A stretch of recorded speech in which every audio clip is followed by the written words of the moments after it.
Hey guys, good morning. और ये है मेरा एक और न्यू ब्लॉग। और आज है 8 मार्च यानी कि शिवरात्रि। और ये सुबह के 3 बज रहे थे और मैं सुबह उठ चुकी थी। रात में भी बहुत लेट सोए थे, हम 1 बजे सोए थे और हमें सुबह मंदिर की वजह से मेरे को सुबह जल्दी उठना पड़ा। और मैं फटाफट उठते ही काम पे लग गई क्योंकि हमें मंदिर जाना था, हम लेट ना हो जाए। तो मैंने सोचा सबसे पहले मैं अपने रूम की साफ़ सफाई करती हूँ, झाड़ू पोछा लगा लेती हूँ, फिर उसके बाद मिलती हूँ। फिर मैं साफ़ सफाई करने के बाद नीचे गई थी रूम की गुनगुना पानी लेने। देखिए मैं आपको बता रही हूँ चारों कि मैं नीचे आई हूँ किचन में, क्योंकि सुबह उठ के मेरी थोड़ी हैबिट है कि मेरे को गुनगुना पानी चाहिए होता है। तो मैं सबसे पहले नीचे आ गई अपना पानी करने के लिए। और सच्ची में बहुत तेज़ गाइस नींद आ रही थी मेरे को, क्योंकि हम रात में भी बहुत ज़्यादा लेट हो गए थे सोने के लिए। 1 बज गया था, एक दिन पहले भी हॉस्पिटल वगैरह से आए थे तो सब बस ऐसे ही हो गया था। और उसके बाद फिर लेट सोने के बाद सुबह उठना बहुत डिफिकल्ट होता है। और मन भी, सबसे बड़ी बात है ना, मन नहीं करता, लेकिन अब क्या करें क्योंकि हमें मंदिर सुबह जल्दी जाना होता है। यहाँ धोपेश्वर के मंदिर में ना थोड़ा भीड़ बहुत ज़्यादा हो जाती है, लाइन लगती है, आपके 4-4 5-5 घंटे में नंबर आता है। तो इसकी वजह से हमें सुबह उठकर जाना पड़ा। और फिर हमारी सो रही थी, इसलिए उसको हमने नीचे सुला दिया ताकि उसका डिस्टर्ब ना हो और उसकी नींद खराब ना हो। वो भी बोल रही थी मम्मा मुझे ले चलो, मंदिर ले चलो। तो मैंने सोचा अगर वो जाएगी तो क्या नाम है, लेट हो जाएगी, उठेगी, उसकी नींद खराब हो जाएगी। और मुझे खुद नींद आ रही थी, आप लिटरली मेरी आगे देख सकते हो मेरी हालत कैसी हो रही थी। कोई मुझसे, मेरी ऐसी वाली आती, कोई मुझसे कहते सो जा तो मैं तुरंत सो जाऊँ लेकिन कभी कभी जगना भी पड़ता है, अब क्या करें। चलिए फिर मैं उसके पानी पीने के बाद फटाफट से फ्रेश होकर रेडी हो गई थी, नहा धो के। और ये देखिए मैं नहा धो कर रेडी हो चुकी थी जाने के लिए, अनमोल नहा रहे थे। फिर मैं नीचे गई कि मैं जो हमें पूजा का सामान लेके जाना है वो हम रख लेते हैं। हमने फटाफट से मैंने प्लेट लगाई, उसके बाद हम लोग निकल के, पहले हमारा प्लान था स्कूटी से जाने का। फिर जब हमने देखा बहुत ज़्यादा ठंड हो रखी है तो फिर अनमोल ने कहा कि गाड़ी से ही चलते हैं ताकि हमें ठंड ना लग जाए, क्योंकि बहुत तेज़ हवा चल रही थी। और हमने पूजा की थाली में, मैं बता दूँ, देखिए कितना अंधेरा है, ये कैंट वाला एरिया है जहाँ पर बहुत सुनसान रहती है, कितना अंधेरा था। थाली में बता दूँ मैंने क्या रखा था, हमने रखे थे फल, बनाना, ऑरेंज, एप्पल, सॉरी एप्पल नहीं रखा था, ग्रेप्स एंड बेर। ये 4 चीज़ें रखी थी, 5 बेर रखे थे और 5 सिंगाड़ी। जो साबे सिंगाड़ी होती है, कहते हैं उसका बहुत महत्व होता है आज के दिन शिवलिंग पे चढ़ाने के लिए, बेर और सिंगाड़ी। तो हमने वो दोनों चीज़ रखी थी, बेल पत्ती रखी थी और माचिस ले ली और बाल्टी में दूध ले लिया और हम लोग निकल गए थे। ये देखिए दूध हमने एक दिन पहले मंगा ले आए थे पापा ही, क्योंकि कच्चा दूध हमने फ्रिज में रख दिया था, सुबह सुबह जल्दी कोई देगा नहीं। ये हम फाइनली पहुंच गए थे धोपेश्वर नाथ के मंदिर। ये बहुत अच्छा डेकोरेट हो रखा था। और ये देखिए सुबह हम 4 बजे पहुंच गए थे मंदिर में। उसके बाद आप भी देखिए लोग दर्शन करके बाहर आ रहे थे, तो इसका मतलब ये पूरी रात मंदिर खुला रहता है और लोग वहाँ चलते हैं। मैं पहले आ गई थी कि लाइन में लग जाऊंगी, अनमोल गाड़ी पार्क करने लगे थे कि वो गाड़ी पार्क करके आएंगे, तो उनको थोड़ा 5-10 मिनट लगता क्योंकि जगह वगैरह देखती है। और मैं इसलिए पहले जल्दी फटाफट आ गई ताकि मैं लाइन लगाऊँ। ये देखिए लोग इतनी जल्दी चल रहे थे, मैंने भी अपनी स्पीड बढ़ाई ताकि मैं इन लोगों से आगे पहुंच सकूँ। देखिए कितनी लंबी लाइन लगी हुई है, काफ़ी लंबी थी। और सोचिए हम पहुंचे और हमारे बाद तो और डबल हो गई थी लाइन।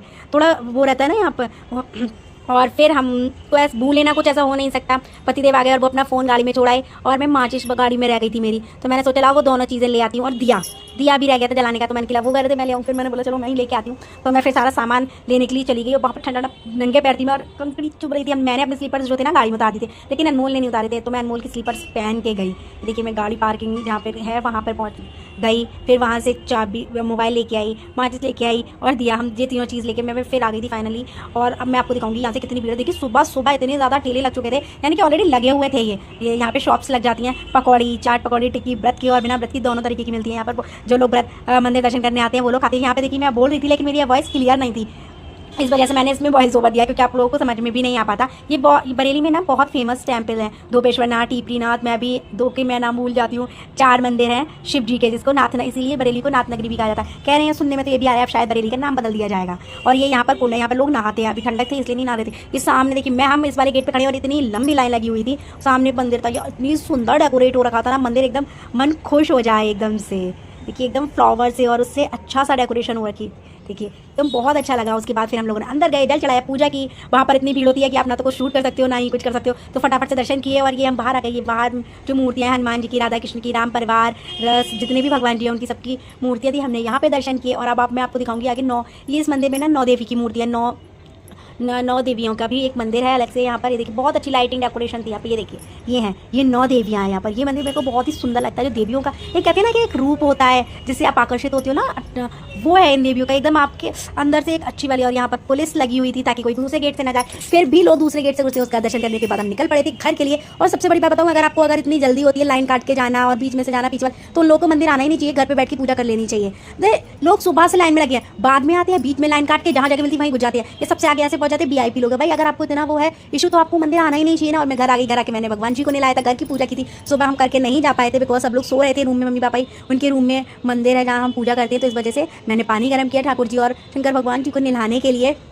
क्योंकि ठंड बहुत थी, उनको भी हम ठंडे पानी से नहीं नहला सकते थे। आखिर भगवान जी उनको भी ठंड लग सकती है ना, तो फिर फटाफट से मैंने उनको दोनों को भगवान जी को नहलाया, फिर दिए को क्लीन किया। उसके बाद मैं मंदिर में उन लोगों को ले गई, घर की पूजा की। और सुबह हम लगभग 6 बजे आए थे वापस। 1-1.5 घंटे की लाइन हमें मंदिर में सोची हमें मिली। हम सुबह 4 बजे पहुँच गए थे तो हमें 1-1.5 घंटे की मिली। अगर हम नहीं पहुँचते तो हमें बहुत लंबी लाइन मिलती दोपहर में। मंडे तो बहुत है, एक तो होता है ना कि आपका जिसका मन जहाँ ज़्यादा रहता है। जैसे मैं हर मंडे को फास्ट रखती हूँ, तो मैं हर मंडे को दोपहर जाती हूँ। मैं और अनमोल हम दोनों लोग जाते हैं, तो इसलिए सावन में भी हम गए थे। तो शिवरात्रि थी, इतना बड़ा त्यौहार था, वो भी शंकर जी का, तो हमें जाना तो बनता ही था। तो हम लोग फिर गए थे। ये देखिए, ये मैंने सारी तैयारी कर ली थी। उसके बाद मैं आ गई अंदर और दिया जलाया, भगवान जी का भोग रखा, ये भगवान जी को कपड़े पहनाकर फिर हमने पूजा पाठ की। उसके बाद मैं ऊपर रूम में चली गई थी थोड़ी देर सोने, लेकिन इतना लाउड स्पीकर चल रहा था, उसमें कोई सो कैसे सकता है बोला। और ये मैंने पकौड़ी सेक रही थी, अनमोल ब्रेकफास्ट कर रहे थे। और हमने सुबह नाश्ते में बनाया था पकौड़ी, आलू की सिंगाड़ी की, कच्चे आलू वाली जो पकौड़ियाँ बनती है ना वो। और बनाया था मैंने साबूदाना, ये देखिए मैं आपको साबूदाना दिखा रही हूँ। सूखे आलू फ्राई थे, ड्राई फ्रूट्स था, मीठे थे, चटनी थी, सब कुछ बना हुआ था। ये देखिए पकौड़ी सी क्यों रखी है, चटनी, खोया, और ये है ड्राई फ्रूट्स, ये है आलू सूखे जो सब लोगों ने खाए थे। ये हमारे सुबह ब्रेकफास्ट में था। उसके बाद जिसको फ्रूट्स खाने थे उसने फ्रूट्स खा लिए थे। और ये सब ब्रेकफास्ट करने के बाद मैं आ गई थी प्रिशा को लेने के पढ़ाने के लिए, क्योंकि उसके एक्चुअली में एग्जाम चल रहे हैं। इन सब कामों के बीच में सबसे ज़रूरी काम ये भी है कि हमें मैडम को पढ़ाना है, बिकॉज वो भी बहुत ज़्यादा ज़रूरी है। बच्चे चटानी देते, पढ़ते नहीं है। उसके बाद 2 बज गए थे, पढ़ाने की स्थिति होकर वो सो गई थी। तो मैंने सोचा लाओ जल्दी जल्दी सब्जियाँ कट कर लेती हूँ। लौकी बना रही थी। फिर मैंने फटाफट सब्जी को कट किया, लौकी को कट कर लिया, और मैंने फिर आलू को छील के रखा बॉयल करने, क्योंकि मेरी ना थोड़ी ऐसी हैबिट है कि आलू उबले हुए आलू मैं छील नहीं पाती हूँ। तो इसलिए मैं अच्छा नहीं लगता मेरे को छीलना, तो इसलिए मैं हमेशा जो आलू बॉयल करने रखती हूँ वो छील कर ही रखती हूँ। और वो मुझे इसलिए ईजी और लगता है कि जैसे ही आलू बॉयल होंगे फटाफट से मैं सब्जी बना लूँगी।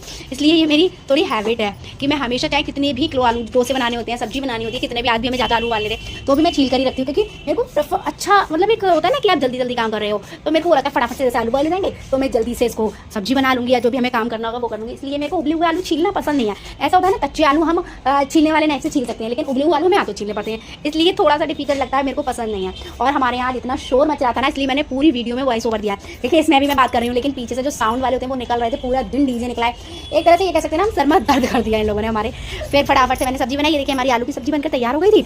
बहुत टेस्टी सब्जी बनी थी खाने में, क्योंकि दूसरे दिन भी वॉइस ओवर दे रही हूँ, हम लोग खा चुके थे, सबको बहुत पसंद आई थी। और खाने में हमने बनाई थी और सूखे आलू, लौकी, रसीले आलू, अरवी, खीर, दही और की पकौड़ी और पूड़ियाँ, ये सारी चीज़ें हमने बनाई थी।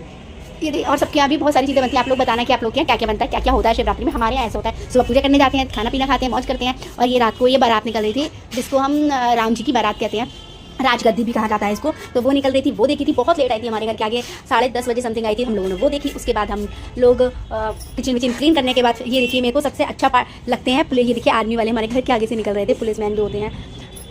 मेरे को एक होता है ना कि पुलिस और आर्मी वाले लोग एकदम जिनकी रेस्पेक्ट होती है आपके दिल में, वो होते हैं जो हमारे लिए इतनी मेहनत करते हैं। और ये था मेरा आज का blog. Thank you for watching.